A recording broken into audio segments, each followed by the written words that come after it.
It has been estimated that up to 50% of the heat generated by industrial processes, such as manufacturing consumer goods, is wasted. This costs the U.S. economy over $200 billion a year. But what if that wasted heat could be effectively turned into energy?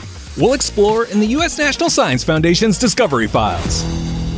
TPV, or thermophotovoltaic systems, can convert heat into electricity via light. They contain two main components: thermal emitters that turn the heat into light, and photovoltaic cells that convert the light into electricity. Unlike other efforts, NSF-supported engineers from Rice University have focused on the thermal emitter side, designing a practical, application-ready thermal emitter that promises spectral efficiencies of over 60%. They were able to achieve this performance through insights from quantum physics, taking advantage of how the materials it is made of interact with each other, maximizing energy conversion, and operating at the limit of the material's properties.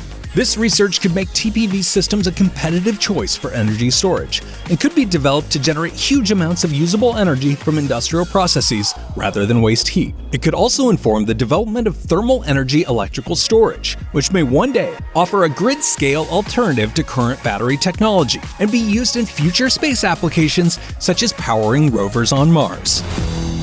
To hear more science and engineering news, including the researchers making it, subscribe to NSF's Discovery Files podcast.